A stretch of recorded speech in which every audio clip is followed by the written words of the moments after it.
Bonjour, mon contact militaire m'a proposé de différer un peu notre échange en vidéoconférence. La justification est que nous avons reçu de nouveaux documents sur le sujet du jour et que mon contact m'a suggéré que nous devrions certainement les faire connaître, parce qu'ils enfoncent le clou. Pardonnez-moi l'expression, c'est-à-dire qu'il contribue à valider tout ce qui a été présenté précédemment. Comme je n'avais pas d'argument valable à opposer à sa demande, j'ai donc accepté ce nouveau challenge, d'autant que le sujet a vraiment l'air d'intéresser beaucoup de monde. C'est évidemment un encouragement à poursuivre ces divulgations. Nous allons commencer cette nouvelle vidéo par quelque chose de léger. Tout d'abord, je dois rectifier une erreur que j'ai commise dans ma précédente vidéo constituant un premier volet donc sur les révélations du BUCJ par le canal du présent média. J'ai expliqué que c'est à partir d'un modèle original de scanner embarqué dans un avion qu'avaient été découverts les souterrains du BUCJ. En fait, c'est à partir d'un satellite que cela s'est passé au début des années 2000. Vous savez, je me suis interrogé sur mon erreur, parce que j'aime bien comprendre les choses. Et j'ai trouvé, dans mon souvenir, de ce dont j'avais pris connaissance, mon inconscient me disait qu'une telle technologie, cette capacité, à partir d'un satellite, il y a presque 20 ans de cela, de pouvoir explorer le sous-sol de la planète, ça n'était pas possible. Eh bien si, c'était la vérité. Bien plus impressionnant en fait, que si cela avait existé à partir d'un avion. Il y a presque 20 ans, je vous laisse imaginer le développement des technologies d'investigation en 20 ans. Nous sommes abreuvés de nouvelles, certes, mais la désinformation est le corollaire de toute véritable information soi-disant exposée au public. Je vais donner quelques exemples issus d'une investigation approfondie, par exemple, de mon contact, à partir de documents authentiquement roumains. Un dernier clin d'œil, avant l'exposé qui va suivre.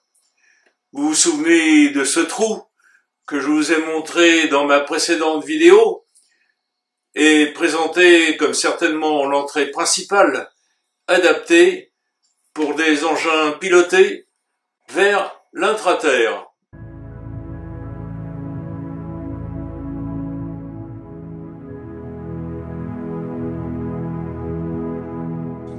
Si on se fie à l'agrandissement de ce document, on a l'impression qu'il s'agit d'un immense bassin dont l'usage réel a été inconnu finalement, parce qu'on ne connaît pas ce genre de choses. Hein. Ça peut pas être une piscine, évidemment. Évidemment, il faut avoir, pour vérifier ce à quoi on a affaire, il faut posséder, je crois tout le monde là maintenant, enfin, s'il y en a quelques-uns qui ne l'ont pas encore, il faut absolument qu'ils se le procurent. Il faut se procurer ce logiciel qui s'appelle Google Earth, E-A-R-T-H, la Terre, en anglais. C'est un outil extraordinaire.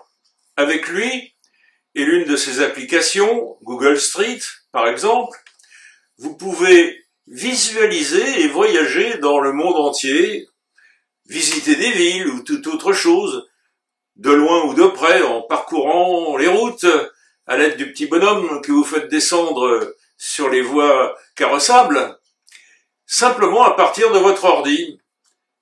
Et bien, tapez les coordonnées géodésiques suivantes sur Google Earth.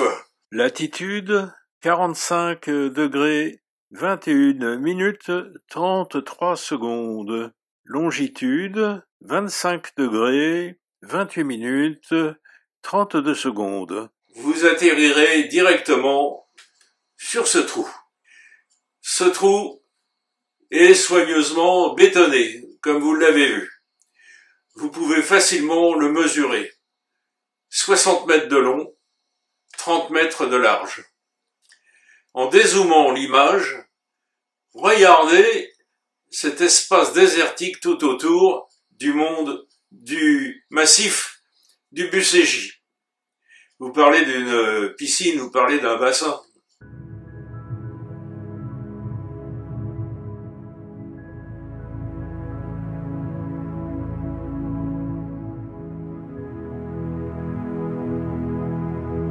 Puisque je vous recommande un outil informatique de première importance, j'en profite pour vous en recommander un autre, aussi fabuleux, aussi important et aussi gratuit.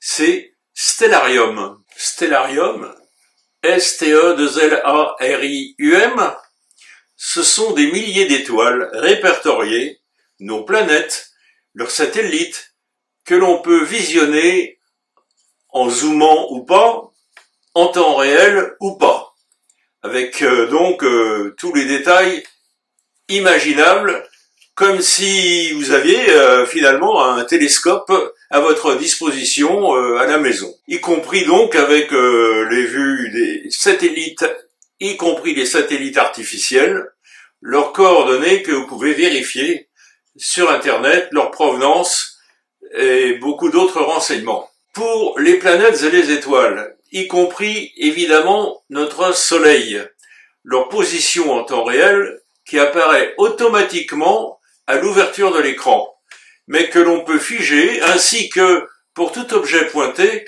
sa distance, son degré de luminance et bien d'autres renseignements visibles en instantané. Par exemple, je vous emmène pour observer ensemble la magnifique éclipse totale de Soleil que j'ai pu observer de manière par ailleurs très mystérieuse, mais ça c'est un autre débat, depuis un plateau de Haute-Normandie situé près de mon habitation le 11 août 1999 en fin de matinée.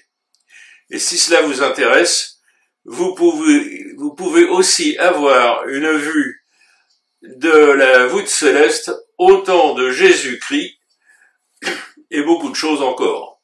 Alors, il ne faut pas oublier d'inscrire les coordonnées géodésiques du lieu où vous habitez afin d'avoir une vue parfaitement exacte de la voûte céleste présente au-dessus de votre site d'habitation et d'observation. Croyez-moi, une balade avec ce logiciel, c'est certainement au moins aussi instructif que beaucoup de blabla échangé sur les réseaux dits sociaux. Je reviens à mon idée première. Les livres sur le Bucégy sont imprimés en Roumanie par la maison d'édition Daksha et opèrent sous une filiale média de la société Mysterium Publicati SRL à Bucarest.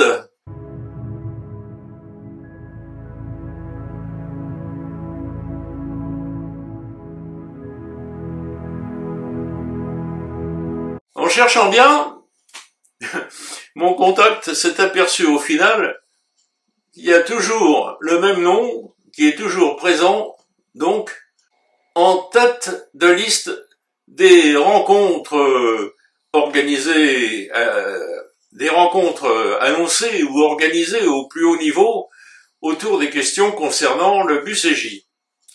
Il s'agit d'un certain Paul Hurmuz, H-U-R-M-U-Z. Il est partout, parfois affublé d'un autre prénom, mais c'est le même personnage.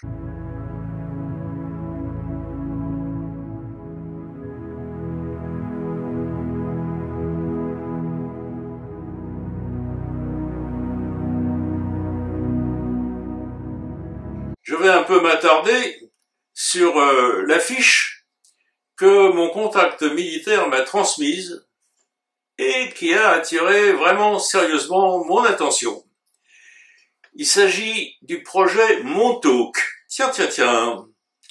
Ce qu'il faut bien admettre, c'est qu'il existe des pointures scientifiques de très haut niveau qui sont utilisées dans les arcanes de ces recherches, par exemple ceux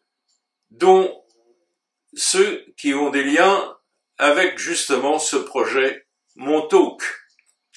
Montauk était à l'origine une base de l'armée de l'air américaine pleinement active durant la Deuxième Guerre mondiale.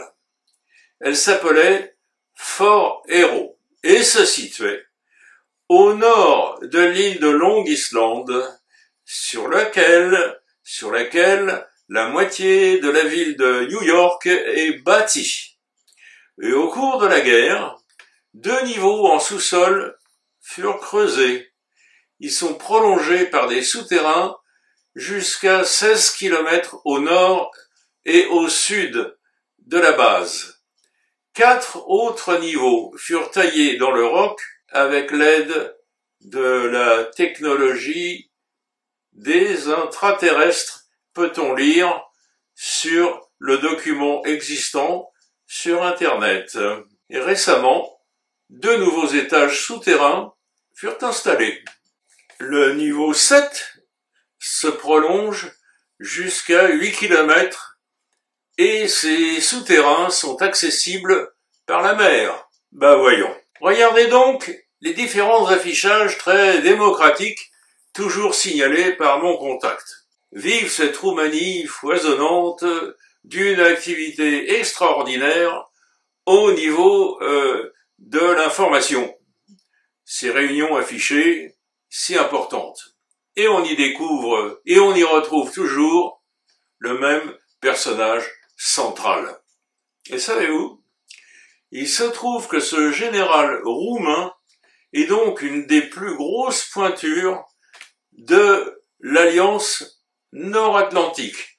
Rien que ça. Voyez ce que cela peut signifier quand les Américains soutiennent à bout de bras cette personnalité si discrète, n'est-ce pas, à la tête de la plus grosse machine de guerre qui puisse exister dans notre monde. Le grand physicien Eddington nous a sans doute expliqué l'inexorabilité de ses expériences et de ses découvertes lorsqu'il écrivait « Les événements ne se produisent pas, ils sont en place et nous les rencontrons inéluctablement suivant notre ligne d'univers. »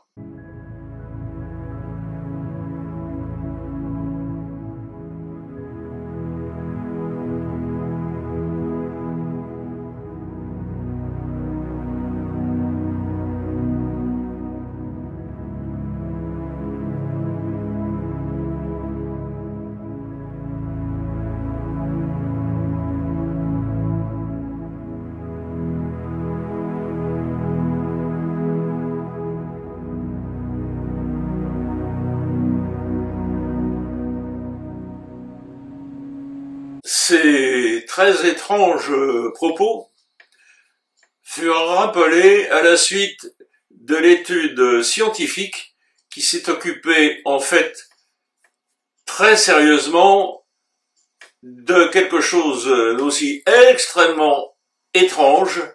Il s'agit des fabuleux événements qui se sont déroulés il y a quelques années à Point Pleasant aux USA. Je vous recommande chaudement le livre de cet écrivain et à la fois grand reporter, John Keel, qui a donc relaté dans un livre fabuleux cette histoire de Point Pleasant, dont il fut tiré un film, Le Mothman, les terrifiantes apparitions de l'homme papillon. Le reportage de Keel est précis et fabuleusement prenant, d'autant qu'il s'agit de témoignages authentiques. Tout cela pour dire l'importance de ce qui nous est caché dans la vie ordinaire. Revenons au BUCJ. Est-il possible de retenir un quelconque début d'enseignement de cet imbroglio d'informations, en grande partie cachées, certes, mais communiquées un petit peu, et c'est ça qui est intéressant. Mon contact et certaines réactions enregistrées par Silvano Trotta à la suite de la diffusion de la vidéo sur le BUCJ, y compris bien entendu les livres déjà parus sur le sujet, et non démentis par les autorités roumaines. Ce point est important, ainsi que les ressentis de mon contact, qui pourra probablement s'en expliquer de vive voix. Donc tout cela nous permet d'aller un peu de l'avant, je dirais. Ces réactions en sourdine, pourrait-on dire, montrent qu'une partie significative des autorités roumaines, malgré le blackout imposé par les Américains, une petite partie de cette élite roumaine souhaite en fait divulguer le plus discrètement possible, mais aussi le plus sûrement, les réalités qui se tairent, c'est le cas de le dire, sur cette question de civilisation existant dans l'intraterre. Par exemple, nous avons appris de sources sûres que les publications sur cette affaire du BUCJ, eh bien, elles vont se poursuivre par la sortie prochaine de 3 nouveaux livres. Rien que ça, là aussi. C'est impressionnant tout ça. 6 livres très denses et richement documentés sur un sujet concernant l'existence d'autres civilisations contemporaines sur notre planète. Pour l'instant, cachées à la vue et à la connaissance des populations du monde. C'est quelque chose de tout à fait fabuleux. C'est alors qu'intervient un véritable coup de tonnerre, provoqué par l'un de mes chers contacts, et authentifié ensuite par mon contact militaire. Si vous croyez au hasard, moi je n'y crois pas. Ce n'est pas n'importe quoi, vous allez voir.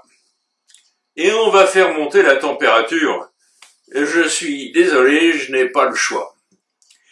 Voici le post que m'envoie donc ces derniers jours un de mes contacts, sans qu'il m'ait prévenu, sans que je lui ai parlé de quoi que ce soit. Voici ce dont il s'agit. Général directeur Emil Strainu, général roumain, retraité, expert en radiolocalisation, technologie radar, docteur en guerre géophysique, mais oui, actuellement, bien que retraité, il occupe les postes suivants. Conseiller du Parlement roumain sur les questions non conventionnelles et les menaces asymétriques. À rapprocher de cette histoire de réunion informelle, n'est-ce pas, que je vous ai présenté dans la précédente vidéo. Vous voyez, c'est très clair tout ça, mais c'est aussi très mystérieux. Alors ce général, il a d'autres responsabilités. Il est aussi directeur du centre de situations spéciales et de recherche sur les ovnis et la psychotronique. Alors la psychotronique, c'est un peu synonyme de ce que nous appelons la parapsychologie. Mais c'est en fait très technique et des recherches très poussées sont effectuées particulièrement dans les pays de l'Est et justement aussi, bien entendu, aux USA. Des recherches concernant, par exemple, le contrôle de la pensée, le développement d'actions et de communication à distance par le seul développement des outils de la pensée. Justement, une des spécialités fondamentales, comme par hasard, du fameux César Brad.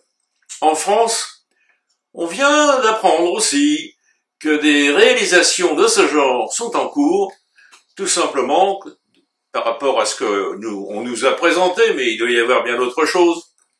Par exemple, le contrôle des mouvements d'un exosquelette par la seule action de la pensée. Eh oui, on nous a présenté ça à la télévision. Écoutez, je pense que vous serez d'accord avec ce que je vais dire, à savoir qu'il est inconcevable que des recherches à usage militaire n'existent pas concernant l'utilisation de ces techniques. Revenons à ce militaire roumain de très haut rang, le généralissime, fondateur de l'Association pour l'étude des phénomènes spatiaux non identifiés, Emil Strenu. Complètement sidéré, j'ai appris que mon contact militaire connaît très bien ce général, décidément. Il m'en avait pas parlé jusqu'à maintenant. Ce général, auteur de dizaines de livres ésotériques, Emil Strenu est invité aux événements ésotériques les plus importants du monde et il a écrit des dizaines de livres diffusant la vraie connaissance. Il parle des extraterrestres, évidemment des intraterrestres et de centaines d'autres sujets intéressants. Il a toujours affirmé que les extraterrestres reptiliens existent. Tiens, comme dit l'autre, c'est nouveau, ça vient de sortir. Qu'ils ont d'énormes bases, rien que ça, des villes souterraines, mais rien de plus. Et à chaque fois, il conclut, je ne vais pas plus loin sur ce sujet. Bah oui. Après avoir lu les livres d'Arya Nava, In Meaki, le reptilien en moi, tomes 1 et 2, le général Strenu l'a contacté parce qu'il avait une histoire époustouflante à raconter et qu'elle était sur le point de lancer son 3e livre sur ce sujet, Anunnaki versus Anunnaki, ou Anunnaki contre Anunnaki. C'est ainsi qu'il a fini par rédiger la préface de ce nouveau livre. Et dans l'introduction, il parle d'un de ses bons amis qui avait vu 2 êtres reptiliens tôt le matin, vers 5 heures du matin, dans les montagnes Reteza, un groupe de montagnes dans les Carpates. Son ami est également une figure militaire, un officier de haut rang spécialisé dans la guerre des commandos et qui a demandé que son identité ne soit pas dévoilée. Il a servi en Irak, en Afghanistan, en Afrique et en Amérique du Sud.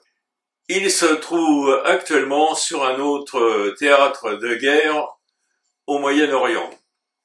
Le général Strenu a également mentionné que son ami n'était pas un fan de science-fiction ou d'ufologie. Le général Strenu a déclaré qu'il faisait confiance à son ami hors de tout doute. Alors les événements se sont déroulés comme suit.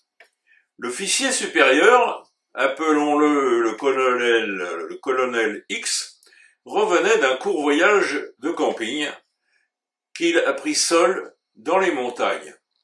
Il se rapprochait de Bucarest lorsque sa voiture a signalé qu'il n'y avait plus beaucoup d'essence.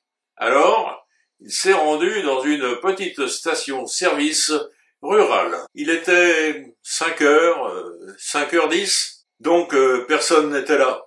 Le colonel X a remarqué un Hummer kaki avec des fenêtres noires garé devant la station-service avec le moteur allumé.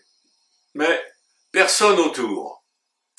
Après avoir rempli son réservoir, il a payé et est retourné à son SUV. Mais ensuite, il a remarqué que la porte du conducteur du Hummer était ouverte et à l'intérieur, il a vu un être reptilien. Le reptilien n'avait pas de vêtements, mais il portait des bottes militaires.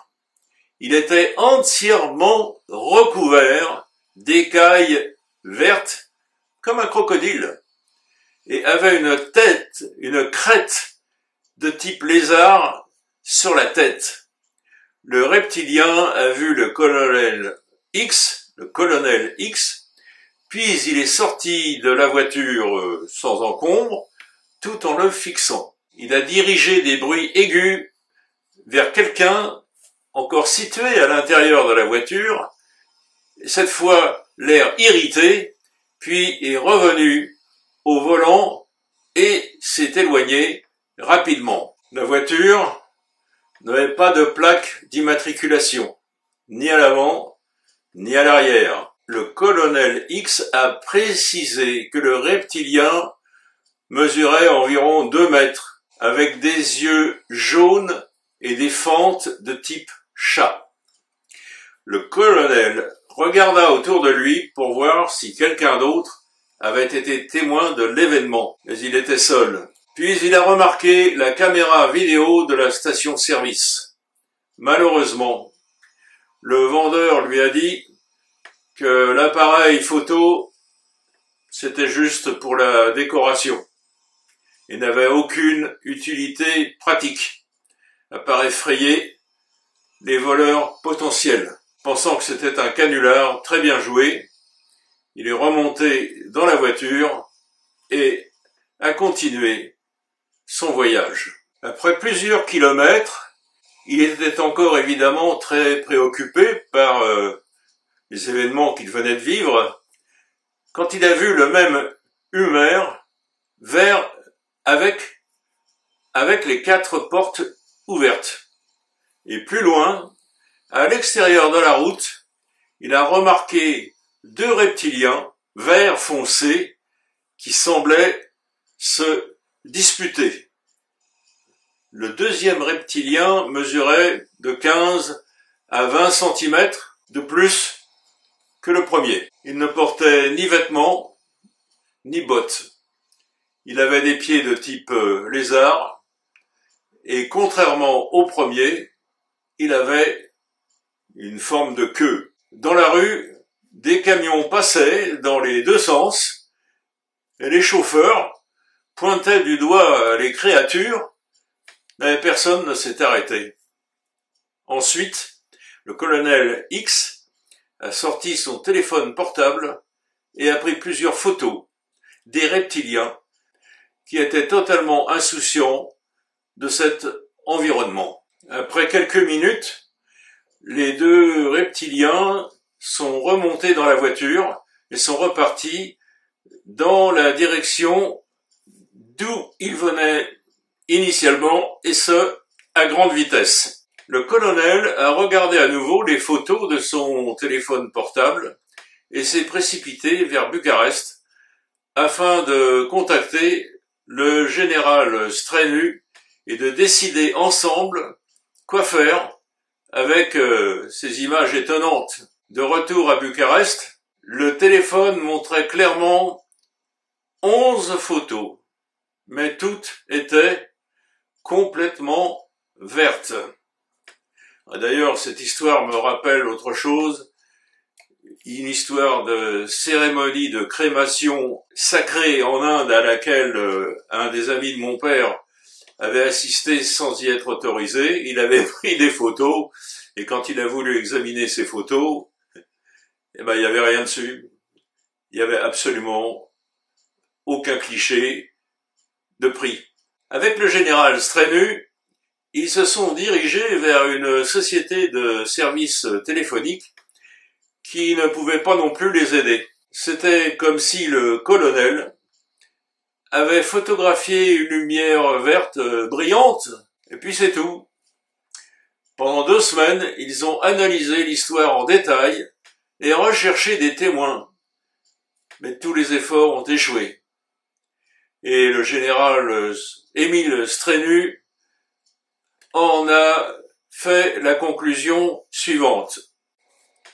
Une seule chose est sûre, nous vivons dans un monde que nous pensons seulement connaître, ayant la fausse impression que nous en sommes ses maîtres.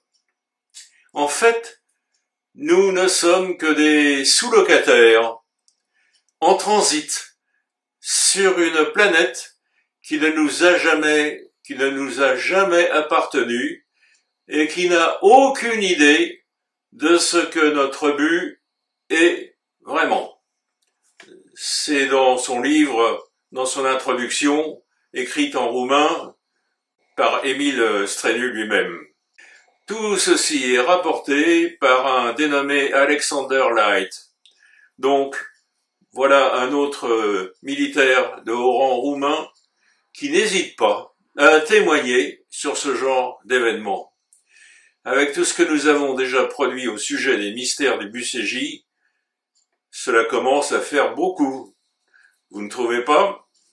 Voici un nouveau témoignage qui m'a donc été communiqué par ce contact avec lequel je suis toujours en relation.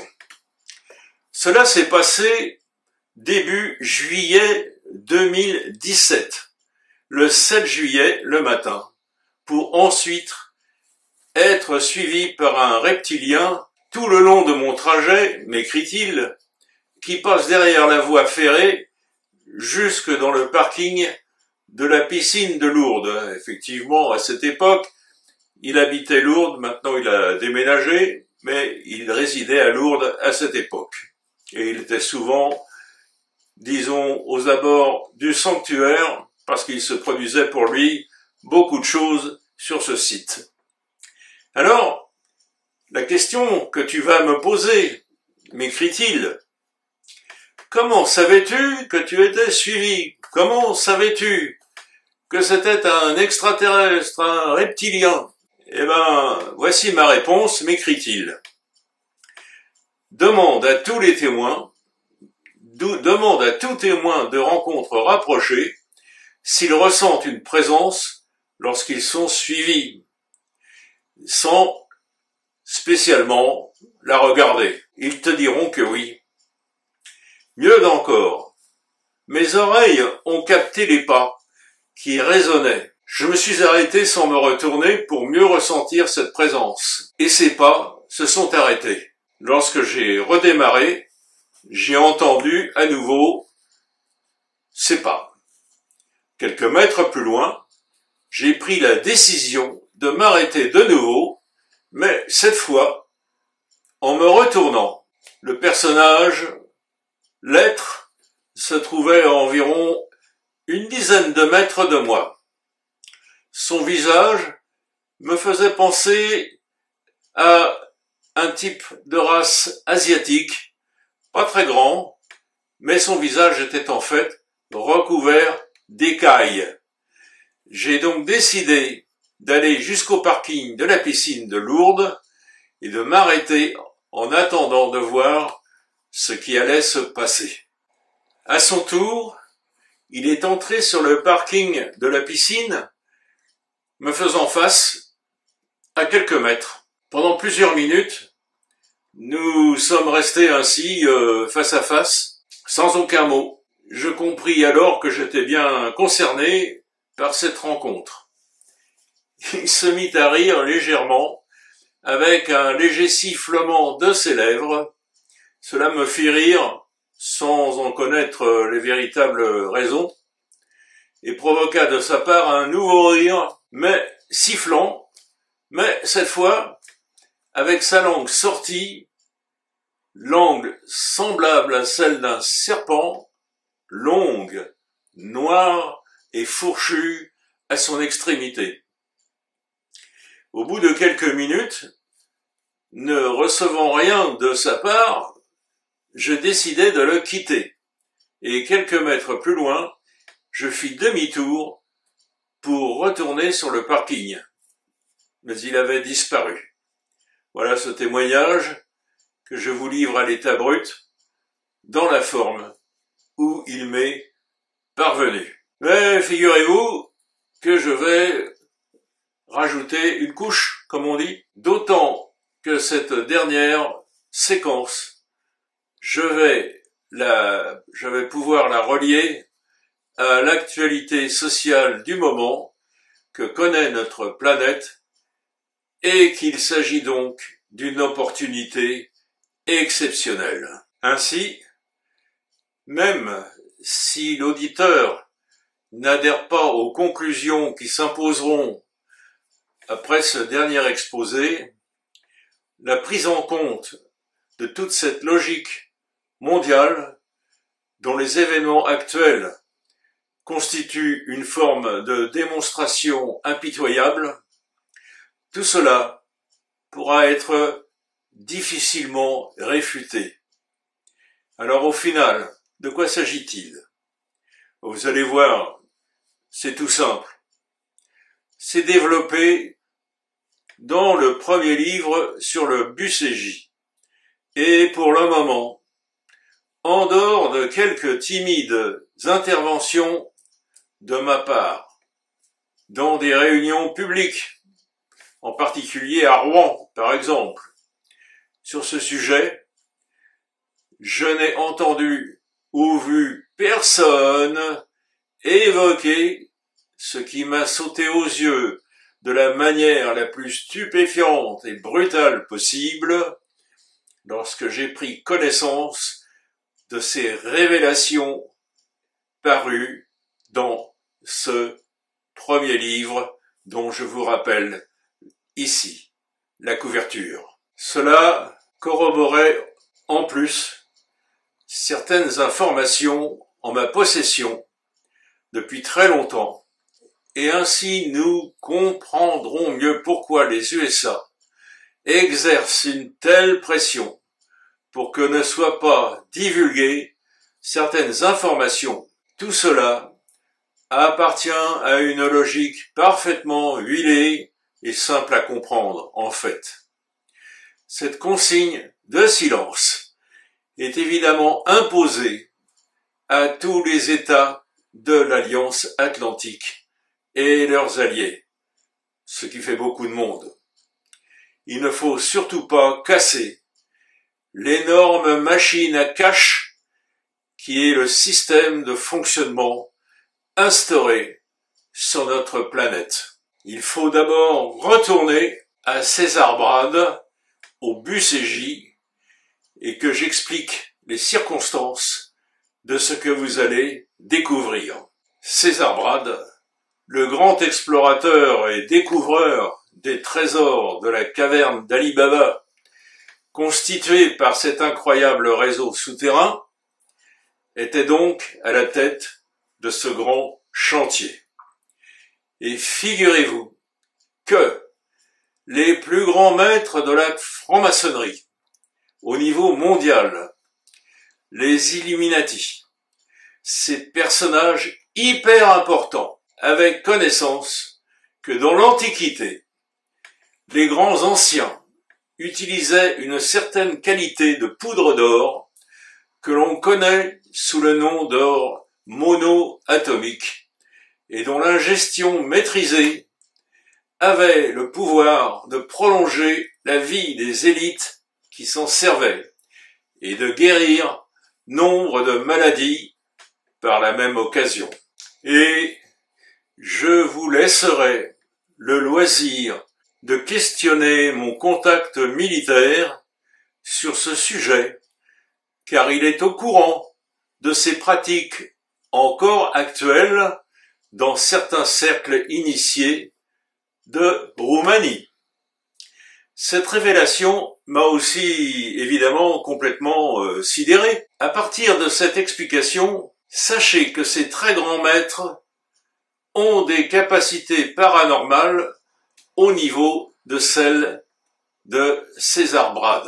Et ils étaient persuadés que parmi les trésors inventoriés par les équipes scientifiques à la manœuvre dans les souterrains du BUCJ, il y aurait la découverte d'urnes contenant cette célèbre poudre. Donc un responsable de très haut niveau, le seigneur Massini, fut délégué pour approcher César Brade. Ce délégué savait très bien que César Brade saurait décrypter tout ce qui préoccupait ou pouvait préoccuper son esprit et les demandes de son futur interlocuteur, sans qu'il y ait besoin d'un quelconque échange verbal. Et il décida donc de jouer carte sur table en parlant à César lors de rendez-vous acceptés par ce dernier, rendez-vous, je crois, qui furent au nombre de 2. En lui parlant donc avec la plus grande vérité possible, et en faisant évidemment miroiter à César la place enviable qui lui serait réservée dans ce très étroit cercle de la gouvernance mondiale intégrale. Et ces échanges époustouflants furent publiés, figurez-vous, dans ce premier livre, et je ne comprends pas pourquoi on ne les a jamais vus ou entendus nulle part. Je vais vous en citer un tout petit nombre, avec les numéros de page, pour ceux d'entre vous qui souhaiteraient vérifier à juste raison. Et alors, quand vous commencerez à lire, il faudra continuer parce que ça déroule. Tout d'abord, je vous lis un premier paragraphe. Ça fera un petit clin d'œil à la conférence que j'ai donnée à Gymnos et dont vous avez pu prendre connaissance il n'y a pas longtemps. J'avoue que je me suis pas du tout fié à ce paragraphe que je redécouvre parce que ça fait longtemps que j'ai lu ce premier livre. Écoutez plutôt. Tu vas sûrement me demander comment l'esprit sélectionne une fréquence spécifique parmi l'infinité des fréquences. Ouais, c'est écrit comme ça, hein. Le procédé est simple, car il s'appuie sur la loi universelle des vibrations. Tout ce qui existe dans l'univers se définit de façon particulière, indifféremment de sa forme, ou être ou chose, et possède une empreinte vibratoire, une marque spécifique, unique, identifiable partout dans l'univers. C'est ce qu'on appelle la longueur d'onde personnelle. Tout comme l'ADN, elle est unique pour chaque être. C'est un principe fondamental en physique appelé la résonance. Il faut avoir un entraînement adéquat, mais les résultats sont à la hauteur. Bon, je m'arrête là pour ce paragraphe. Je pense que c'est déjà pas mal. Une des citations à la page 127 de ce livre. Je te dis, c'est le grand initié qui s'adresse à César Brade, je te dis que ce furent eux les véritables architectes qui ont initié et créé les fondations des principes qui fonctionnent encore dans notre système social. Concernant ces architectes qui ont conçu ce plan depuis des milliers d'années, je ne peux pas t'en dévoiler plus à ce stade. C'est un secret terrible que même les membres du groupe Bilderberg, pour la plupart, ignorent. À l'époque moderne, et je parle ici des derniers 200 ou 300 ans, nos sages n'ont fait qu'appliquer de façon intelligente les principes de base déjà établis et les adapter à la structure de leur époque. Leurs actions ont été développées par toutes les générations qui ont suivi en gardant les mêmes idées initiales, car au sommet de notre hiérarchie, on ne trouve que des descendants de lignées royales d'arbres généalogiques datant de milliers d'années. Nous sommes très attentifs à ces aspects et on ne se mélange pas avec les autres races. Même ainsi, il y a eu quelques exceptions, mais nous sommes arrivés à éliminer les gènes régressifs. Ils ont remarqué, par exemple, que le système communautaire, que ce soit une monarchie, une république ou tout autre type de gouvernement, se base sur la direction. Cette réalité implique 2 groupes.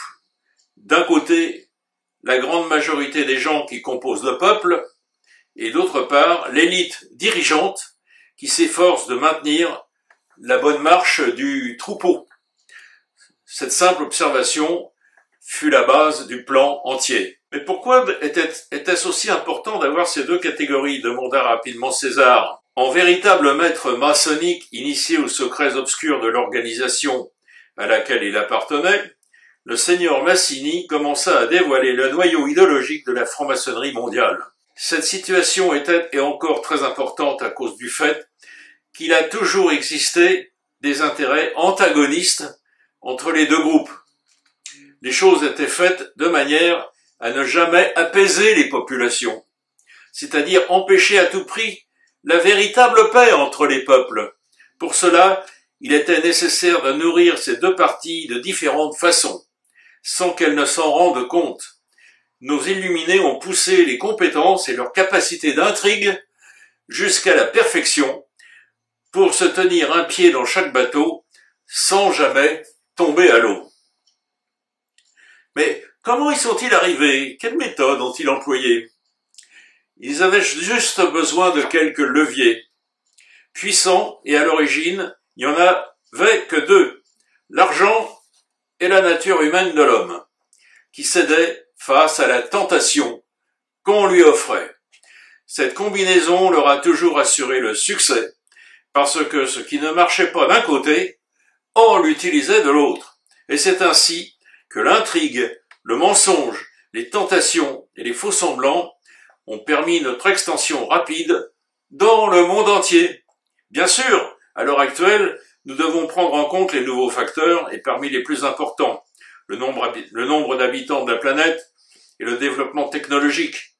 Mais en essence, les principales fondations de notre organisation maçonnique furent créées bien auparavant et elles ne font que se renforcer. Elles sont tellement ancrées dans la conscience des hommes que le succès total de notre programme n'est plus qu'une question de temps. Mon cher, les choses sont très simples. Le principal motif est la prise du pouvoir. Que peux-tu imaginer d'autre depuis tant de temps? Allez, dis-moi, ne sois pas timide. Argent, quasiment toutes les finances de ce monde nous appartiennent, grâce à l'entièreté du système bancaire créé avec le temps. Parce que la civilisation n'a cessé de se développer, nous avons mis en place un système social dans lequel les gens dépendent entièrement de leurs moyens financiers. Argent, argent, de plus en plus d'argent. Une idée fixe qui doit être répandue partout. Une idée fixe. Mais pour avoir de l'argent, tu dois produire. Et pour produire, tu dois travailler. Et pour travailler, tu as besoin de temps. On a donc créé une forme d'équation, tel un cercle vicieux, sans issue possible, dont on ne voit jamais le bout. Le résultat est que les gens travaillent pour nous jusqu'à épuisement, attirés par les mirages de sommes encore plus importantes d'argent dépensé rapidement sur des tentations de tout genre présentes dans le monde. Cependant, peu importe les sommes d'argent obtenues par le travail, les véritables richesses et les sommes immenses d'argent sont en notre possession, gardées dans nos banques et investis dans divers titres de propriété. Même s'il existe 10 à 100 hommes très riches dans le monde, qui ne font pas partie de nos loges, ils ne représentent aucune menace, car ce sont des individus séparés, qui n'ont aucun but précis de grande envergure. Bien sûr, pour la plupart, nous les attirons dès le début de leur brillante carrière dans l'organisation, pour qu'ainsi notre pouvoir grandisse. Ceux qui refusent ne résistent pas longtemps, seuls. Si d'une certaine façon ils deviennent une menace pour nous, alors on unit nos forces pour provoquer leur faillite, en prenant le risque de certaines pertes dans notre propre camp. L'immense machination financière que nous avons construite nous permettant de réaliser rapidement l'équilibre de la balance. L'objectif est d'anéantir la menace. Nous avons toujours quelque chose à gagner. Soit un homme politique qui doit soutenir nos intérêts. C'est le cas le plus fréquent et le plus facilement atteignable.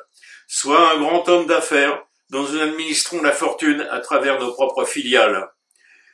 Ce qui nous intéresse est de créer le plus possible de cercles vicieux à la base desquels nous avons construit la société moderne. La famille, que nous avons fermement liée à des chaînes interminables de dépendance, l'emploi, la maison, le confort, la voiture, l'emprunt, les obligations contractuelles à très long terme, qui peuvent aller jusqu'à la deuxième génération d'une même famille. Le rôle des cercles vicieux est de créer de la dépendance, parce que la dépendance ne laisse aucune place à la liberté.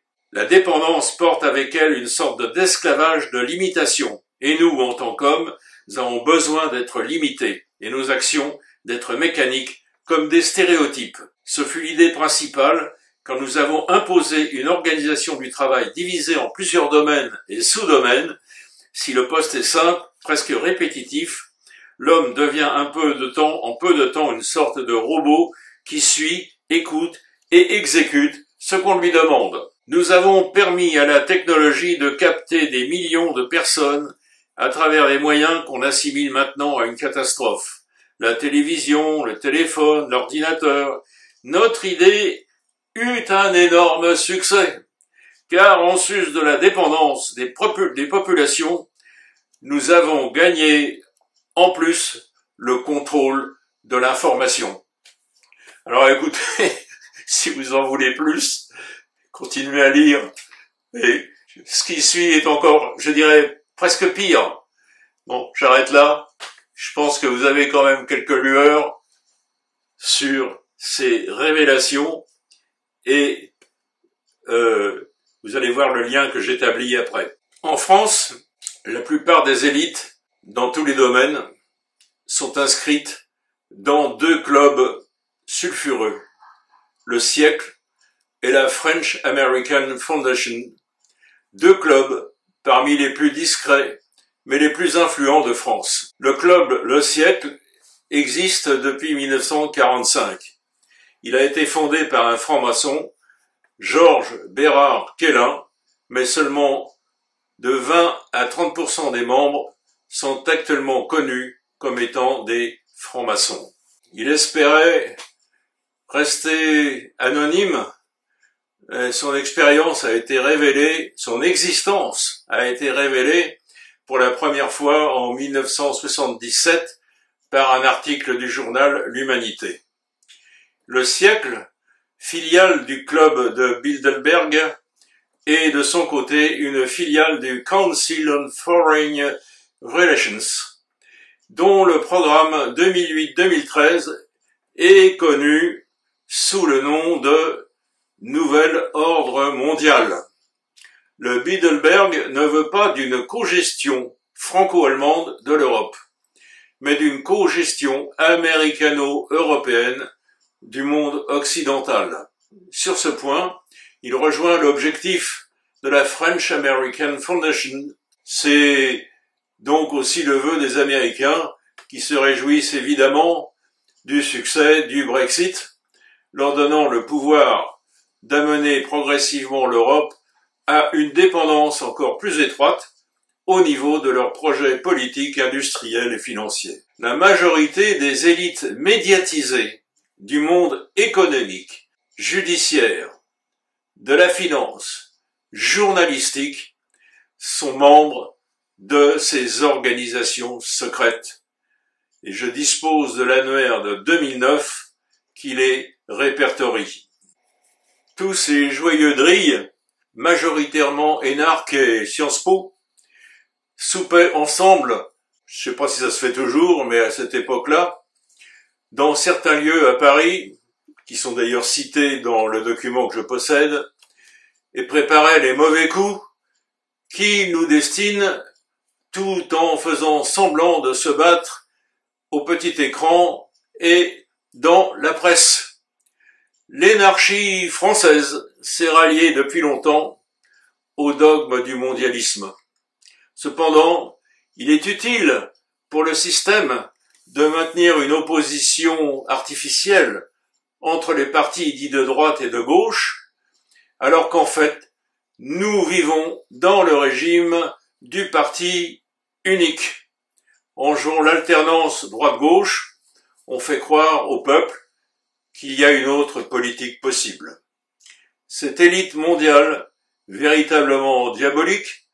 Dans ce premier livre, j'ai retenu aussi un élément du discours du seigneur Massini qui résume toute la situation. Il utilise une comparaison extraordinaire qui fait bien comprendre comment fonctionne son organisation.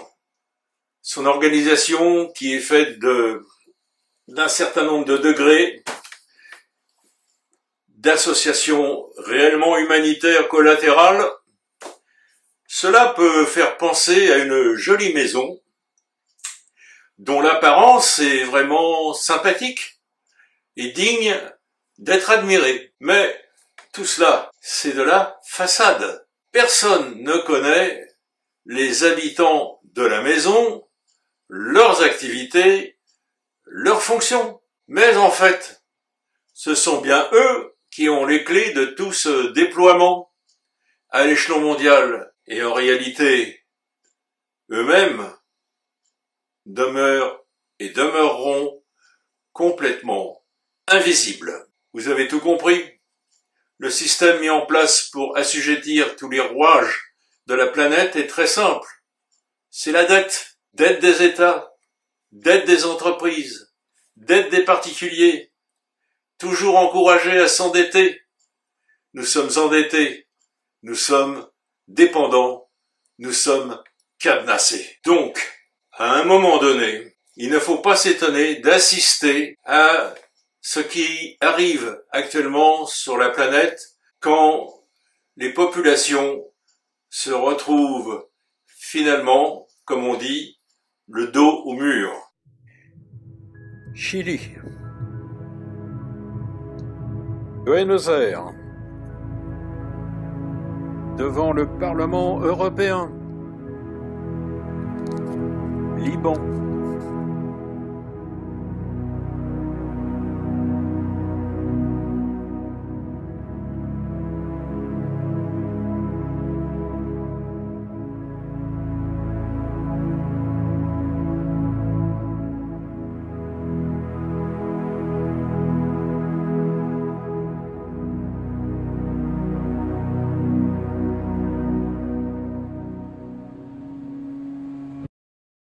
Merci pour votre attention. En attendant notre émission avec Silvano et mon contact militaire, vous serez informés de sa prochaine diffusion.